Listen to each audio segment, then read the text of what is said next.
1 Samuel, capítulo de número 4. Os irmãos acharam? Vamos lá para o verso de número 12. Verso de número 12 em diante. Diz assim, 1 Samuel 4, de 12 em diante. Naquele mesmo dia, um benjamita correu da linha de batalha até Siló, com as roupas rasgadas e terra na cabeça. Quando ele chegou, Eli estava sentado em sua cadeira ao lado da estrada. Estava preocupado, pois em seu coração temia pela arca de Deus. O homem entrou na cidade, contou o que havia acontecido e a cidade começou a gritar. Eli ouviu os gritos e perguntou: o que significa esse tumulto? O homem correu então para contar tudo a Eli. Eli tinha 98 anos de idade, seus olhos estavam imóveis, ele já não conseguia enxergar. O homem lhe disse: acabei de chegar da linha de batalha, fugi de lá hoje mesmo. E Eli perguntou: o que aconteceu, meu filho? O mensageiro respondeu: Israel fugiu dos filisteus, e houve uma grande matança entre os soldados. Também, os seus 2 filhos, Ofni e Finéias, estão mortos, e a arca de Deus foi tomada. Quando ele mencionou a arca de Deus, ele caiu da cadeira para trás, ao lado do portão, quebrou o pescoço e morreu, pois era velho e pesado. Ele liderou Israel durante 40 anos. A sua nora, mulher de Finéias, estava grávida e perto de dar à luz. Quando ouviu a notícia de que a arca de Deus havia sido tomada, que o seu sogro e o seu marido estavam mortos, entrou em trabalho de parto e deu à luz, mas não resistiu às dores do parto. Enquanto morria, as mulheres que a ajudavam disseram: não se desespere, você teve um menino. Mas ela não respondeu e nem deu atenção. Ela deu ao menino o nome de Icabod e disse: a glória se foi de Israel, porque a arca foi tomada, e por causa da morte do sogro e do marido. E ainda acrescentou: a glória se foi de Israel, pois a arca de Deus foi tomada. Amém? Até aqui, você pode se assentar. Pastor Lediel, que texto pesado é esse que o Senhor está trazendo para pregar aqui num culto de Santa Ceia? Uma palavra que Deus colocou no meu coração, e eu acho que esse ano eu tirei 5 dias de férias e acho que eu já preguei umas 6 vezes, se eu não estou enganado, nesse ano.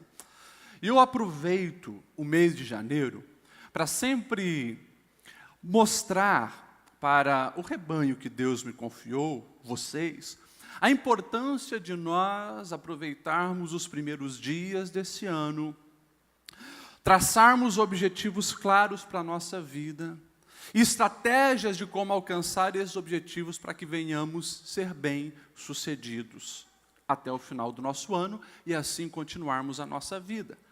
Nós precisamos entender que cada dia que nós vivemos, nós estamos construindo um pouco da nossa história.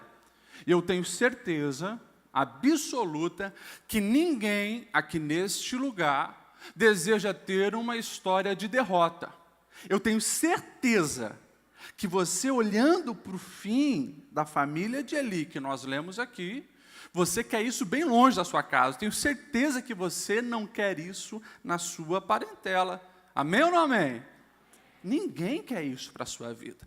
Por isso que, como pastor, nessa mensagem que eu vou ministrar hoje, eu gostaria de dividir em 2 partes, bem simples, fugiu de todo o protocolo de homilética, né?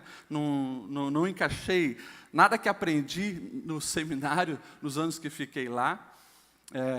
Às vezes a gente diz que alimentamos o rebanho, né? E talvez esse alimento hoje é uma salada, mas você vai entender no final, tá? Irmãos, primeira parte é um alerta, e a segunda parte, uma proposição, uma proposta para você. Simples assim, uma palavra pastoral, um alerta e uma proposta. Quando nós olhamos para esse texto aqui, a gente percebe algumas coisas acontecendo no povo de Israel. Se você ler desde o primeiro capítulo, 1 Samuel, capítulo 1, 2, 3, 4, 5, você vai entender um pouco do que estava acontecendo.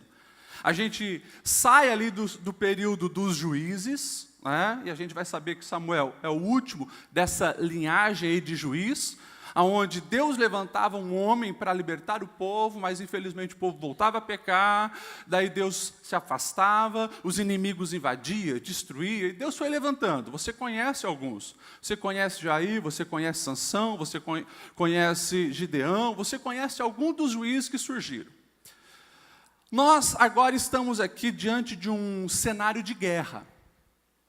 Nós temos o povo de Israel em guerra contra os filisteus, aquela briga, né, onde eles viviam em conflito, um ameaçando o outro, tentando vencer o outro, e assim por diante. A gente, olhando lá atrás, nós vamos ver que alguns dos juízes já tinham militado contra os filisteus, e assim por diante, e essa guerra continua, até lá na frente, quando vem o reinado, você conhece a história de Davi e Golias, que também era filisteu. Enfim, o texto que nós lemos, ele narra a consequência de algumas guerras que surgiram.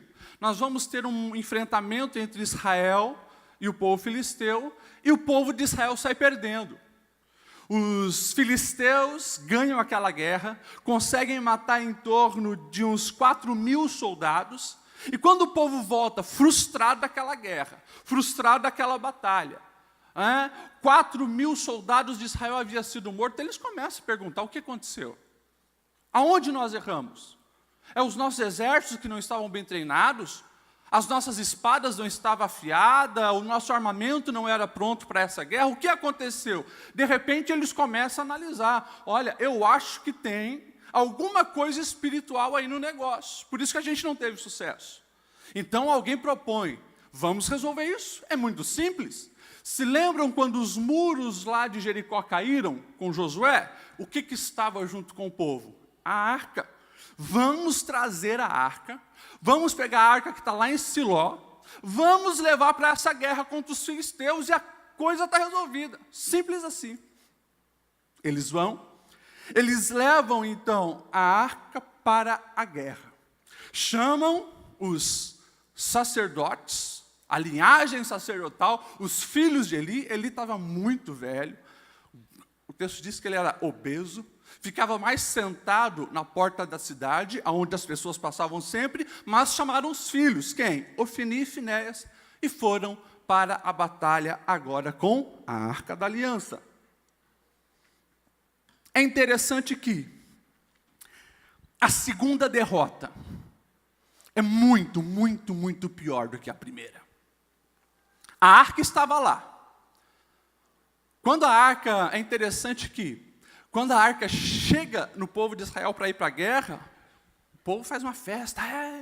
Lá no arraial dos filisteus, que barulho é esse? Ixi, o Deus de Israel agora está no meio deles. Se lembra o que aconteceu lá no Egito? Só que era só a arca, era só a religiosidade, a presença de Deus não estava. A segunda derrota é terrível.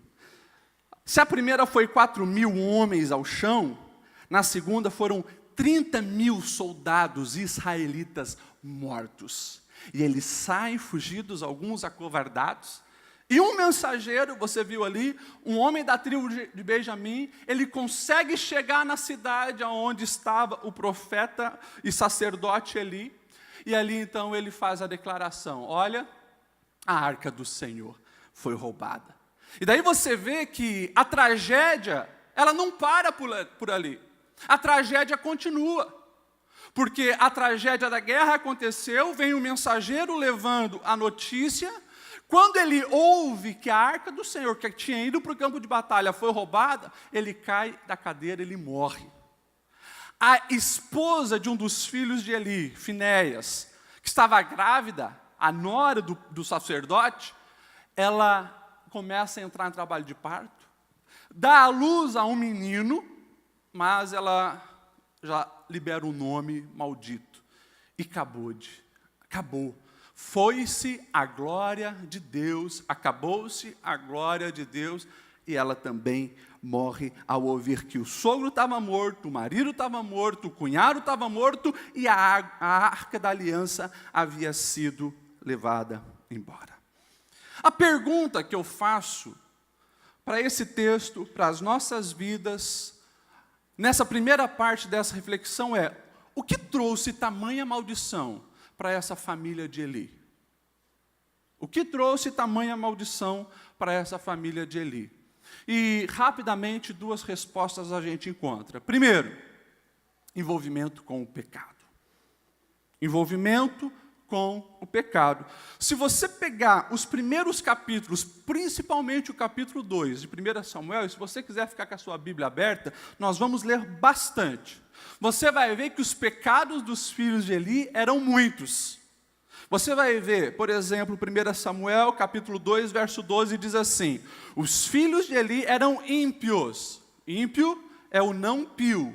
Ele é ímpio, ou seja, sem piedade, sem respeito para com Deus, sem temor para com Deus. E o texto continua dizendo: não se importavam com o Senhor. Olha isso. Meninos que foram criados ali, no contexto todo ao redor do tabernáculo, meninos que foram criados ali, ouvindo sobre os feitos de Deus, vendo o agir e o manifestar da mão poderosa do Senhor, eram ímpios, não eram piedosos, não se dedicavam à busca pelo Senhor, ao conhecer do Senhor, ao desejar o Senhor, não queriam isso para a sua vida. Continuação, verso 17 e 18 do capítulo 2, olha só: o pecado desses jovens era muito grande à vista do Senhor, pois eles estavam tratando com desprezo as ofertas do Senhor, ou seja, eles desprezavam o sagrado, literalmente.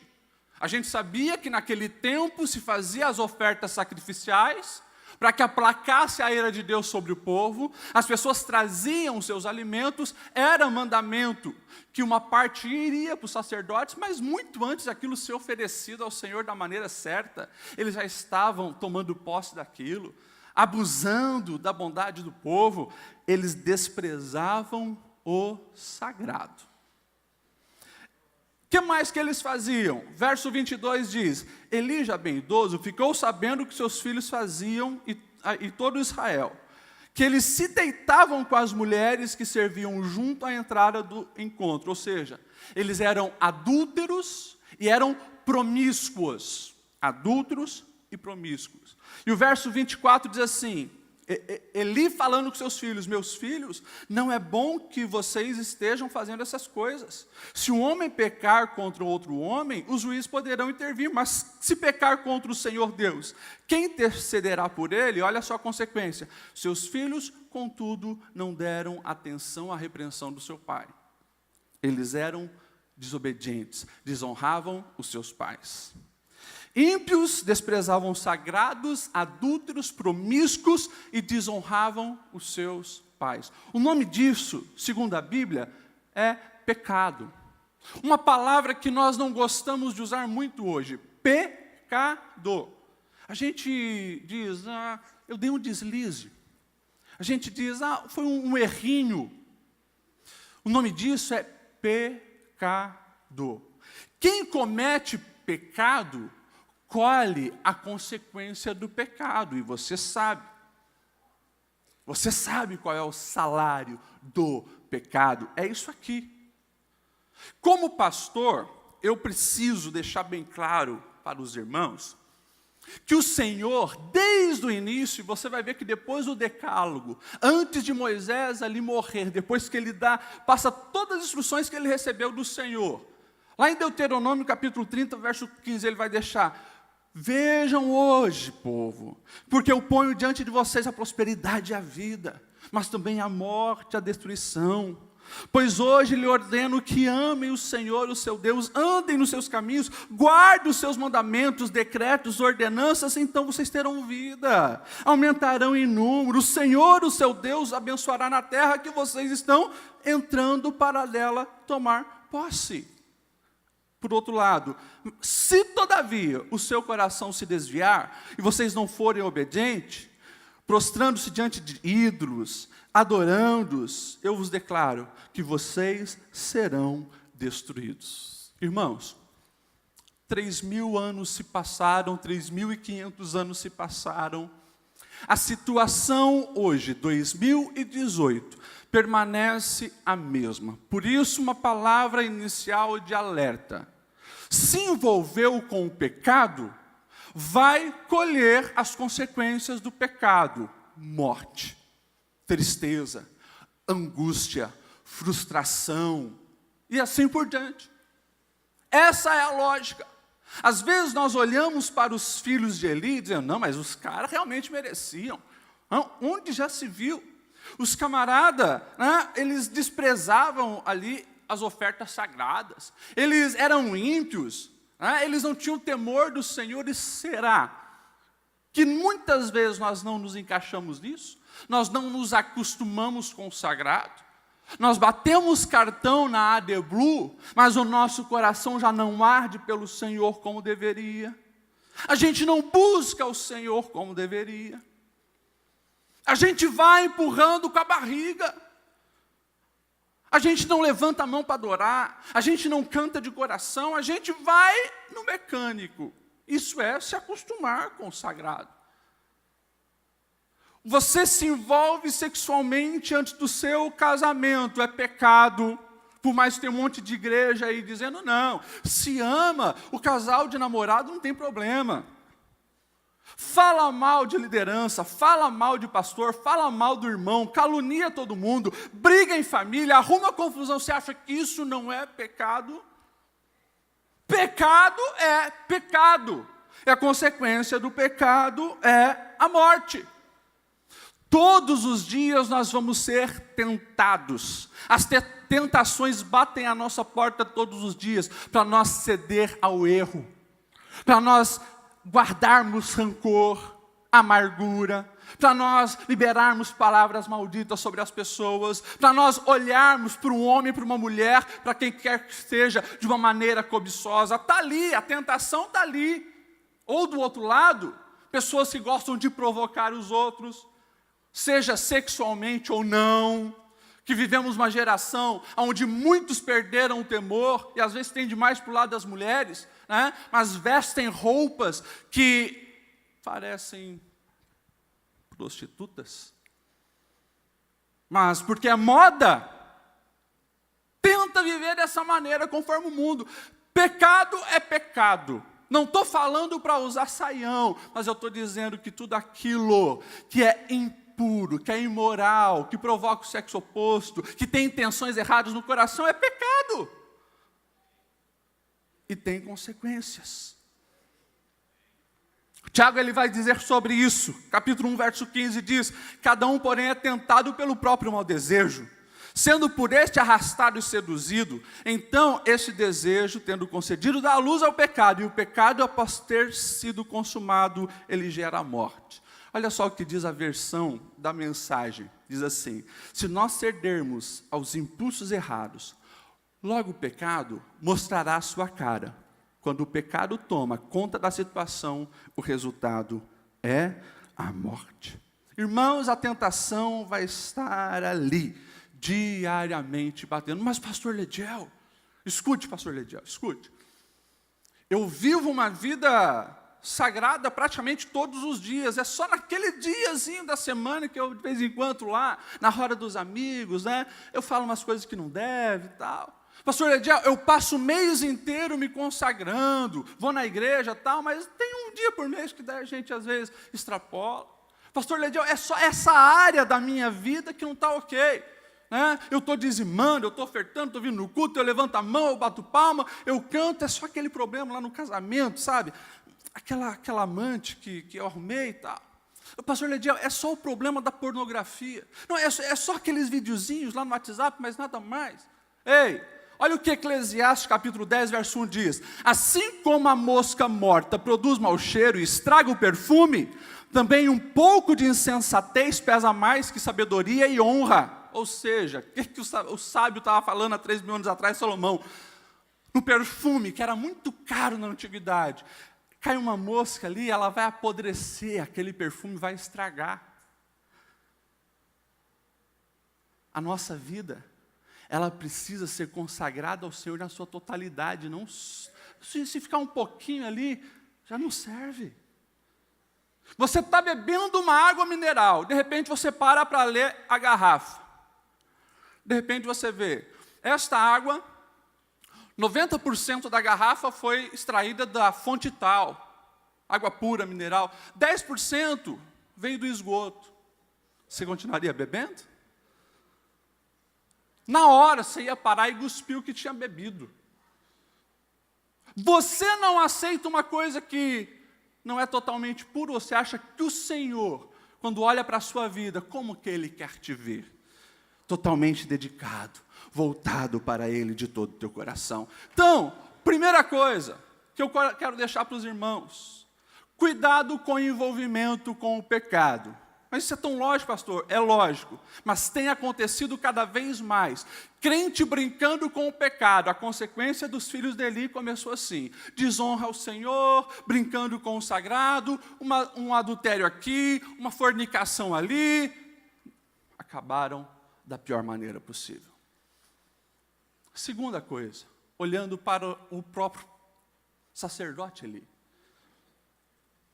Cuidado com a tolerância ao pecado.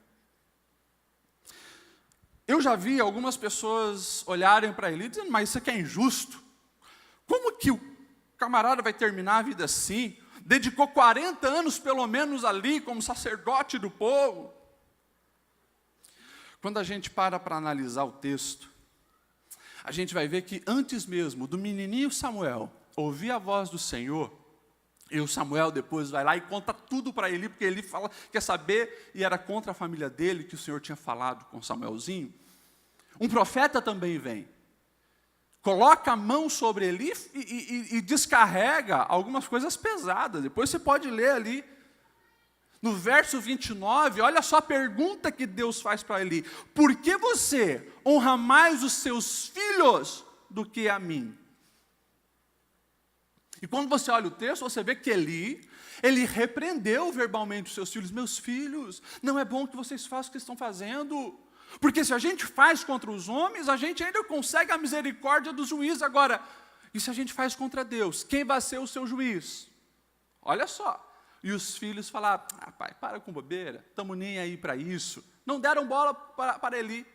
Por que Deus ele é tão pesado com a família de Eli, a ponto de nessa profecia dizer, está erradicado, da sua linhagem não vai sobrar ninguém. Depois, os que ainda depois restarem, algum da terceira geração, vão estar mendigando um cargozinho para esmola. É a palavra dura que Deus deu para Eli, e a maneira com que ele morre. Mas por quê? Ele deveria ter punido os seus filhos, não apenas falado. Ele deveria tirar os seus filhos do envolvimento sagrado, porque eles estavam impuros e imoral. A punição, conforme a lei de Moisés, para o adultério, você sabe, era morte por apedrejamento. Eli tolerou o pecado. É um risco que a nossa geração tem. Porque o pecado está muito latente. Nós vemos na era da globalização e tudo, de uma maneira ou outra, chega até nós o tempo todo, está aqui, através do celular. Isso aqui está na minha mão, está na sua mão, está na mão de todo mundo. É o tempo todo. Você recebendo, vendo no Facebook, assistindo nas séries, seja o que for, o pecado sendo pregado como algo bom, sem consequência, como se fosse tudo maravilhoso. Não é. Basta você olhar para a vida prática. E muitas vezes nós estamos tolerando o pecado. Às vezes não é nós que estamos praticando, mas a gente já também não repudia quem faz. A gente acoberta, a gente passa a mão. A gente não é tão ruim assim, né? Poxa, não é algo tão sujo assim, porque é a mente do mundo que realmente está influenciando as nossas vidas. Lá atrás, Paulo já vai dizer, não se conforme com este mundo, Romanos 12. Nós precisamos estar atentos. E alguns dizem, mas pastor Lediel, peraí, nós estamos no tempo da graça. Jesus já veio, pastor Lediel. Isso aqui é tempo da lei. É? O livro de Apocalipse foi escrito no tempo da lei ou da graça? Da graça. Vê a carta que o próprio Senhor manifesto manda de recado à igreja de Tiatira. Apocalipse 2:20. Olha só o que diz. No entanto, contra você eu tenho isto: você tolera Jezabel, aquela mulher que se diz profetiza. Com seus ensinos ela induz os meus servos à imoralidade sexual e a comerem alimentos sacrificados a ídolo. Dei-lhe tempo para que se arrependesse da imoralidade sexual, mas não quis se arrepender. Por isso, vou fazê-la adolecer, trarei grande sofrimento aos que cometem adultério com ela. A não ser que se arrependa das obras que pratica, eu matarei os filhos dessa mulher. Então todas as igrejas saberão que eu sou aquele que sonda mente e coração, e retribui a cada um de vocês, de acordo com as suas obras. Isso aqui é palavra no Novo Testamento. Então cuida com essa questão, é tempo da graça, porque essa graça que não coloca uma responsabilidade no seu coração, não aumenta o temor de Deus na sua vida e te faz afastar do pecado, isso não é graça, isso é desgraça, e vai desgraçar a sua vida. Cuida com essa questão, é graça. Deus sim manifestou a sua graça. Jesus veio. Se nós aceitarmos, não tem sacrifício que a gente possa fazer para compensar. Mas ao receber a graça, ela transforma, ela muda, ela me faz caminhar no caminho certo. Cuidado com essa questão. Não tem como a gente entrar nesse texto de Apocalipse, mas quando você vai ver, né, esse tolerar Jezabel, uma mulher que não era a rainha de fora, era a rainha de Israel, junto com Acabe. Ou seja, muitas vezes o mal vem de dentro. É infiltração. É agente de Satanás, transvestidos de falsa igreja, para aqui dentro colocar fofoca, murmuração, sedução imoral na sexualidade, e assim por diante. É um mal que vem de dentro. Tem que ter cuidado, porque lá dentro de Israel, do povo de Deus, foi instituído altares a Baal por causa dessa infernal mulher chamada Jezabel. E estava na igreja de Tiatira, e está na igreja do Brasil, e se você não vigiar, cai também. É interessante que as estratégias que o texto de Apocalipse vai dizer é muito parecida com os pecados dos filhos de Eli. É tirar o temor do Senhor, praticar a imoralidade sexual, pisar na jaca mesmo, e assim por diante. Enfim, eu vou pular porque eu quero ir para a segunda parte, mas você precisa entender. Você que é ovelha minha aqui da Assembleia de Deus, escute. As consequências do pecado levam à morte. Seja no tempo de Moisés, de Josué, de Eli, de Jesus, ou agora, no tempo que nós vivemos, 2018. O salário do pecado é a morte. E pode ter certeza que o pecado, ele é a criptonita para o cristão. Pode ter certeza, assim como o super-homem lá fica fraco, e a gente sabe que é o ponto fraco dele, e pode perder todas as batalhas, o pecado. E por isso o diabo vai tentar te derrubar, porque o pecado te joga para trás anos e anos de progresso na sua vida. Vida profissional, vida familiar, pode ter certeza. O pecado te joga para trás. Você pode, mas se esforçar, se dedicar, fazer faculdade, fazer curso, fazer PhD, pós-graduação, pode ser o que for. Vai ter no final da vida uma parede cheia de diploma, mas um coração vazio, uma família destruída, uma vida frustrada. O pecado só joga para trás. O pecado fez o povo de Israel perder as guerras e fez com que os filhos de Eli e o próprio Eli morressem. Palavra inicial, cuidado. Fuja do pecado, fuja da tentação, se aproxime de Deus. Segunda parte, pastor, segunda parte aqui é uma proposição, é uma proposta, é um incentivo pastoral para a sua vida. Eu queria que você abrisse a Bíblia ali, 1 Samuel capítulo 7, versículo 2. Podemos passar um pouquinho, pastor, hoje? 1 Samuel capítulo 7, versículo 2 em diante, olha só o que diz. A arca permaneceu em Kiriat Jearim muito tempo, foram 20 anos. Todo o povo de Israel buscava o Senhor com súplicas. E Samuel disse a toda a nação de Israel: se vocês querem voltar-se para o Senhor de todo o coração, livrem-se então dos deuses estrangeiros, das imagens de Astarote, consagrem ao Senhor e prestem culto somente a Ele, e Ele os libertará das mãos dos filisteus.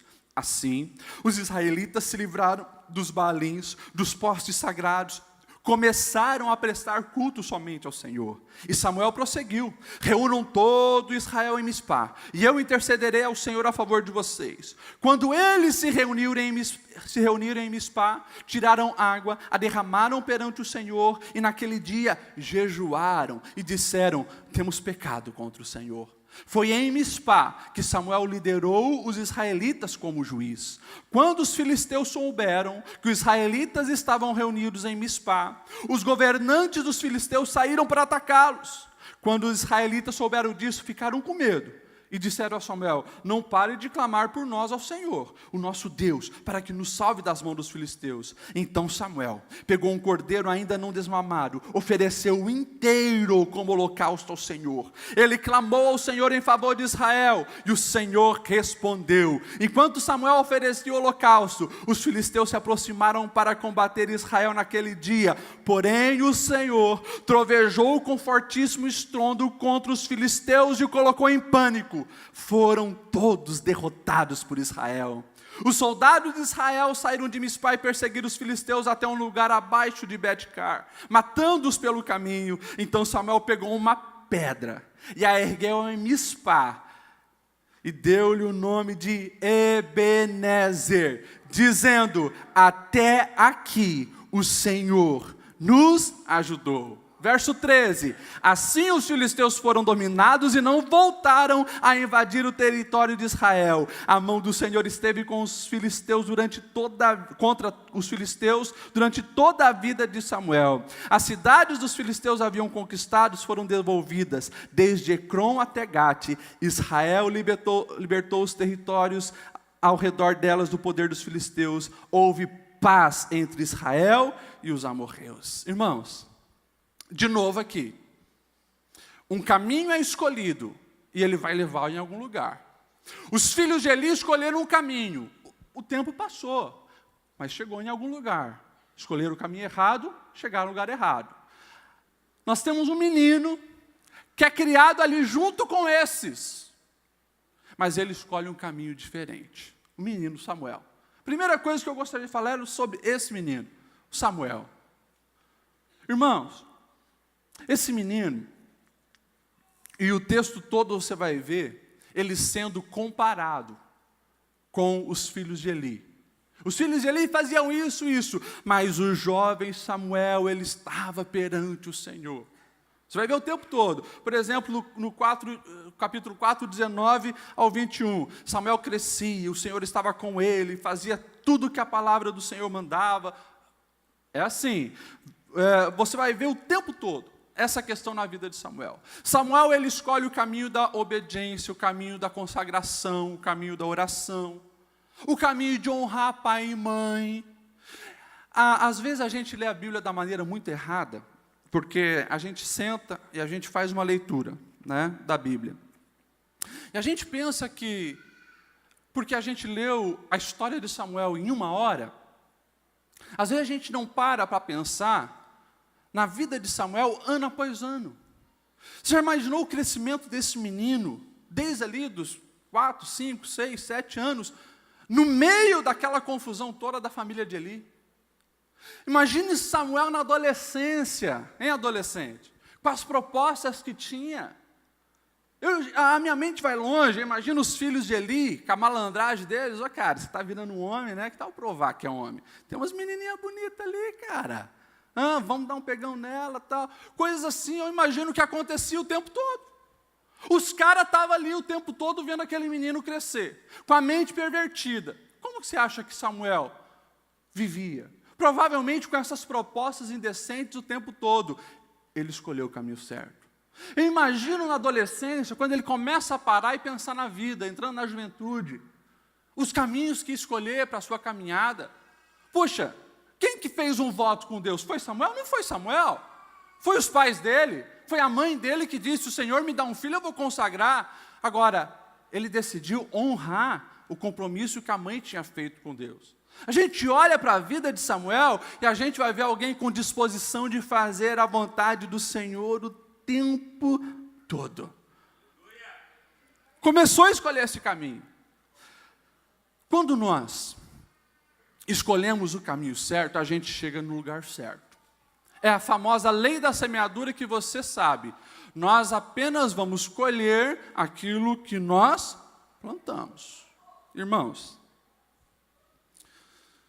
às vezes nós como pastor, e aqui uma confissão pastoral, a gente precisa de muita graça de Deus nos aconselhamentos. Muita graça. Porque as pessoas, elas escolhem o caminho do pecado, mas não querem pagar a conta quando a cobrança vem. Um exemplo, jamais vou expor as pessoas, né? Mas um exemplo.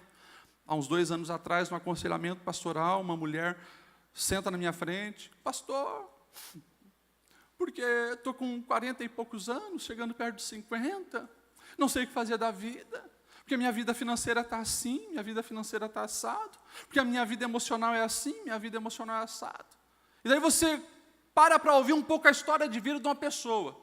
Você vai ver que desde a adolescência, é uma pessoa que se vestia imoralmente, escolhia os homens errados, queria só os piores tipos de homens, se vendia por causa de dinheiro e assim por diante.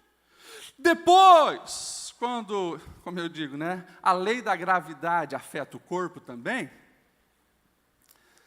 que não tem mais aquele corpo esbelto, a mulher que impôs para a sociedade o seu valor apenas baseado no que o olho pode ver, quando aquilo que o olho pode ver já não agrada mais, a verdade chega. E aquela que nunca procurou o amor verdadeiro, mas procurou apenas prazeres momentâneos, homens com dinheiro, e seduziu com roupas indecentes com o corpo, encontrou muitos que queriam pegar, mas nenhum que queria amar. É a realidade. Viveu daquela maneira, um dia a conta chegou. Claro, com o pastor a gente ama, a gente ora, a gente mostra que ainda tem solução, mas é consequência. Quando nós escolhemos o inverso do pecado, como Samuel escolheu, as coisas são todas diferentes. Samuel, ele pega, olha isso, Samuel, ele pega o sacerdócio de Eli.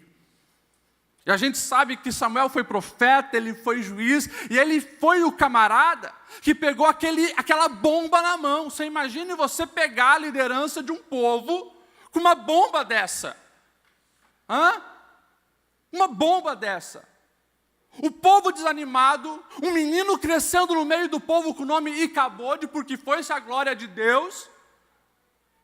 O povo todo sem saber para onde ir, vendo a maldição de Deus afetar até o sacerdote e a sua família, que era para ser o referencial, a situação estava feia. Mas Samuel conhecia o caminho. Mesmo em meio à crise, ele sabia que se alicerçasse na obediência da palavra, dos ensinos do Senhor, a coisa podia mudar. E é isso que ele começa a fazer, ensinar os caminhos de Deus para o povo.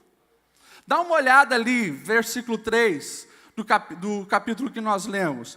Capítulo 7 e o versículo 3 diz assim: E Samuel disse a toda a nação de Israel: Se vocês querem voltar-se para o Senhor de todo o coração, Livrem-se então dos deuses estrangeiros, das imagens, consagre ao Senhor e preste culto somente a eles. Eu amo quando a Bíblia, e não é uma, duas, é centenas de vezes, usa essa expressão: servir ao Senhor ou voltar-se ao Senhor de todo o coração.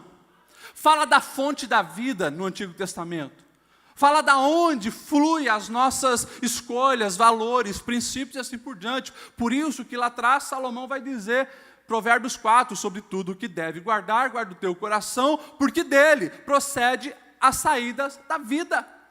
Quando nós olhamos um ano inteiro na nossa frente, como nós estamos agora, mês de janeiro, ano de 2018, todo pela frente.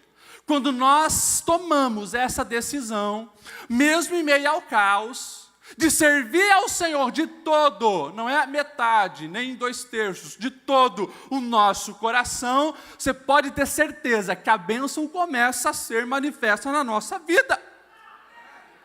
Mas cuida da fonte, cuida do teu coração, cuida da tua mentalidade, cuida daquilo que entra, e eu tenho falado aqui toda semana talvez, né? Aqui e aqui, é por onde entra as imagens, as informações na tua vida, é o que geram as tuas convicções. Por trás de toda ação tem uma convicção, isso aí é o básico, o beabá da psicologia. Por trás de toda ação tem uma convicção, tem um entendimento, a pessoa faz aquilo porque ela acredita em alguma coisa, tem uma crença por trás. Cuida com o que você crê. Porque para se poluir um rio inteiro, basta ir na fonte e poluir a fonte. E é o que o diabo tem feito. Então cuida com o que você assiste, cuida com o que você acessa, cuida com quem você anda, cuida com quem você conversa, cuida com seus diálogos, cuida. Porque isso pode estar impedindo de você servir ao Senhor de todo o coração. Quando você serve ao Senhor de todo o coração, as bênçãos começam a chegar. Olha o verso 4. Assim, Samuel falou, busque de todo o coração, se afaste dos deuses. O texto diz assim: os israelitas se livraram dos balaíns, dos postes sagrados e começaram a prestar culto somente, exclusivamente ao Senhor. Irmãos, é a lógica da palavra do Senhor. Toda manifestação divina, toda intervenção maravilhosa do Senhor, toda prosperidade dada por Deus é precedida de obediência. Ponto final.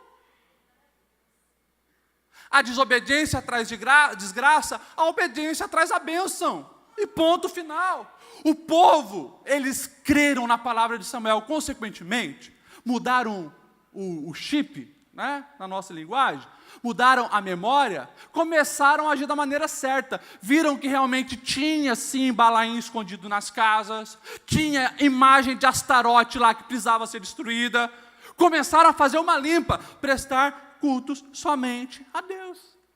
Depois, eles tiveram atitudes de arrependimento. Olha o verso 6.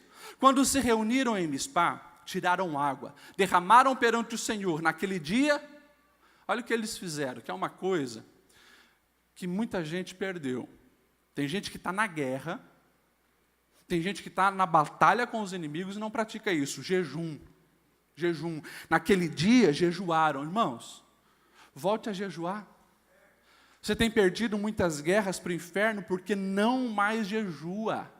O jejum evidencia algo íntimo da vida, do coração. Você está disposto a abrir mão de algo essencial, que é o teu alimento, ou seja, jejum de outra coisa você vai fazer, mas para se consagrar ao Senhor, para buscar o favor do Senhor, a ajuda do Senhor. E o Senhor sonda a mente e o coração. É muito fácil chegar aqui na igreja: Senhor, eu preciso de uma bênção, eu preciso de um milagre. Senhor, o meu filho está na droga, Senhor. Senhor, o meu patrão está pegando no pé. É muito fácil chegar aqui e ficar jogando frase. O Senhor está sondando o coração. Quem realmente quer, vai para o pó, vai chorar, vai se arrepender, vai buscar e vai jejuar. O jejum é uma evidência pública, é uma evidência grande, forte, de que você realmente precisa da intervenção do Senhor. E o povo, o que eles fez? Jejuaram e disseram, olha isso: temos pecado contra o Senhor. Caminho do arrependimento. Não é busca por justificativa: Senhor, eu pequei porque tu sabe, né? Senhor, eu adulterei porque a minha esposa, você sabe, está fria sexualmente. Pastor, Senhor, eu menti porque você sabe que eu tinha que dar aquela mentirinha assim para me livrar, porque senão eu não ia ganhar aqui. É pecado. E precisa ter arrependimento. Arrependimento é conversão. Está indo na direção da morte, meu amigo, opa! Não é só dizer, eu me arrependo. Aqui, ó, é quebrar a balainha, é ter atitude, é voltar-se para o caminho certo, é voltar-se para o Senhor. Isso é arrependimento, isso é conversão. E depois, já passei do horário, confiança no Senhor. Daí eles se reuniram, os filisteus souberam, opa, 20 anos depois, o povo está reunindo-se para buscar o Senhor novamente. É interessante, eu nem tive tempo de falar nisso, né?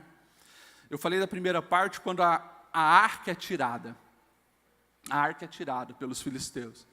Passa nas principais cidades do povo, lá dos filisteus. No primeiro dia que estava lá, com Deus Dagon, no templo de Dagon, Dagon cai por terra. No outro dia, está caído e está com os braços. Começa a surgir tumores no povo. Um monte de coisa acontece. A arca, ela tem que ser devolvida para o povo de Israel. E fica 20 anos. Agora nós temos um sacerdote grande, um Samuel, né, já adulto, maduro. E ele começa então a chamar o povo para esse arrependimento. E é interessante que daí agora o povo começa a se reunir, começa a buscar o Senhor, começa a se consagrar. Os filisteus ouvem e o que eles falam? Vamos de novo pegar esses caras, vão para a guerra. Só que agora o povo tinha obedecido. Só que agora o povo não estava envolvido com pecado. O povo não estava com uma religiosidade barata, mas estava com uma espiritualidade plena. Agora estava tudo ajustado. O resultado é o desbaratamento do povo filisteu. Irmãos, é interessante que, assim como as derrotas foram resultado da desobediência, as vitórias também são resultado da desobediência. E para a gente finalizar, eu gosto dessa parte. O verso 12 diz assim, ó: então Samuel pegou uma pedra, ergueu entre Mispa e Sem, e deu-lhe o nome de Ebenezer, dizendo: até aqui nos ajudou o Senhor. Vencer os inimigos, derrotar os filisteus, a gente vai fazer um memorial, para que vocês não esqueçam que quem nos dá a vitória é o Senhor. Nós vamos fazer um memorial, para que vocês entendam que o nosso Deus, Ele nos dá a oportunidade de reverter a situação diante dos nossos inimigos, quando nós somos obedientes. E ali, então, chamou Ebenezer. Os dois últimos versículos vai falar que os filisteus foram dominados, tiveram que devolver as cidades, e a bênção do Senhor foi manifesta na vida de Israel. Para a gente finalizar, eu não sei de onde surgiu essa expressão, que a gente precisa colocar uma pedra, né? Às vezes a gente usa essa expressão, coloca uma pedra em cima disso, coloca uma pedra em cima daquilo, ou seja, esqueça isso, já supera isso, vença isso, bota uma pedra no teu passado, mulher, homem, esqueça isso. Eu não sei se veio daqui, acredito que pode ser, é uma das sugestões. Agora, a nossa vida é isso aqui, a gente escolhe entre Icabode ou Ebenezer. Ebenezer. Ou a gente escolhe o caminho de morte, de maldição, através da desobediência, ou se nós queremos ter uma vitória sobre os nossos adversários, porque é tempo de lutar pelos fundamentos da nossa fé. E a gente começa a ganhar através da obediência à palavra de Deus, ou, infelizmente, nós vamos viver um Icabode. Se coloque em pé. Eu finalizo perguntando para você: qual o fim que você escolhe? Qual o fim que você escolhe? Você escolhe Icabode ou você escolhe Ebenezer? É Ebenezer. Só que para escolher Ebenezer, é de todo o coração. Amanhã é segunda. Vai ter proposta do adversário. Vai ter tentação. Vai ter caminhos que levam à morte, só que essas placas não estão dizendo que ali é caminho de morte. São muito atraentes, luminosas, oferecem sucesso, prazer, as delícias do mundo. Mas o fim é amargo como o fel. A propostas do Senhor exige renúncia, exige remar contra a correnteza, exige muitas vezes ser ridicularizado. Só que esse caminho é o que leva à paz, à alegria, ao sucesso. Todas as histórias da Bíblia, elas vão deixar isso bem claro para você. Você está diante de caminhos. Escolha a vida e não a maldição. Pastor Nilton estará orando com a igreja. Meus queridos, você ouviu uma palavra profunda, uma palavra que nos leva à reflexão, uma palavra que nos leva a ver que caminho nós estamos andando.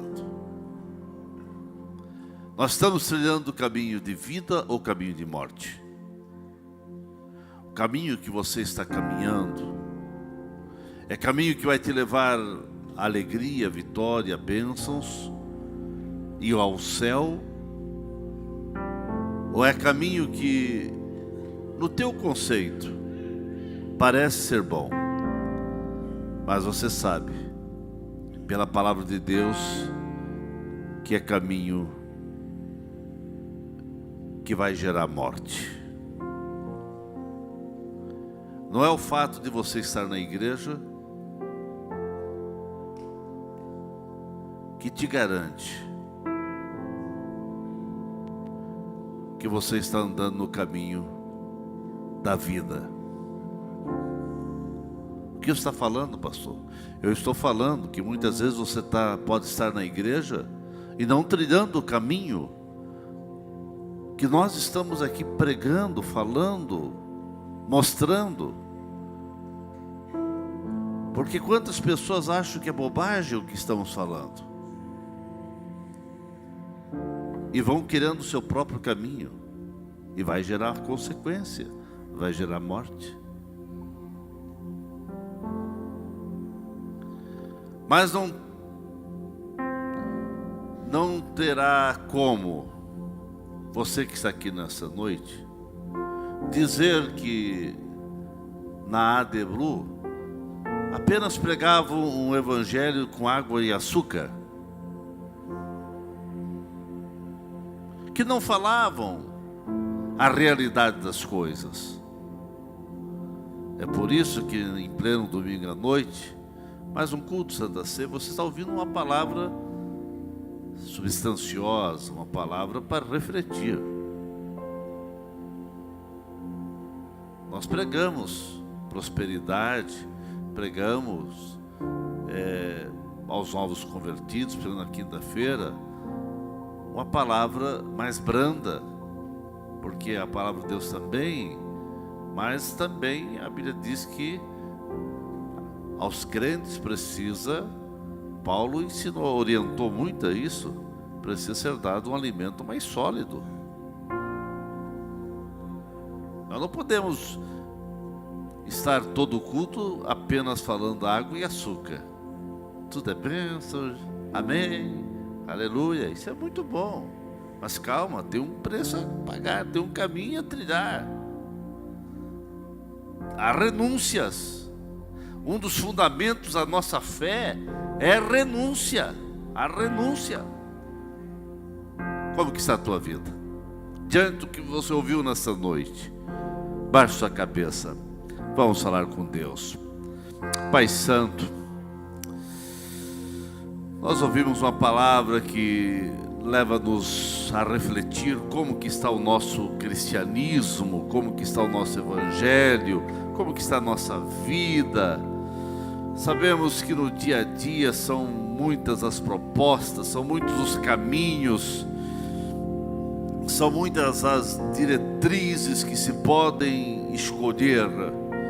Mas, querido Espírito Santo, oh, revela-te, ó Deus, aos teus filhos, cada um possa ter o discernimento para escolher o caminho que vai produzir vida, vai produzir consequências que vão ser o céu, que vão ser vitória, que vão ser milagres, que vão ser o perdão, que vão ser saúde espiritual. Deus, olha para os teus filhos, olha para a tua igreja reunida, que a tua igreja possa realmente viver dias e mais dias que possam na sua caminhada agradar a Ti, Senhor. E se algum caminho está sendo tortuoso, se algum caminho está sendo caminho de morte, que hoje venha a ser colocado um ponto final nisto, Senhor. Em nome de Jesus eu suplico, Espírito Santo, dê força para esse irmão, essa irmã, esse jovem, esse adolescente, essa pessoa, colocar um ponto final no caminho que vai gerar morte, dor e tristeza. Abençoe essas vidas, Pai, em nome de Jesus.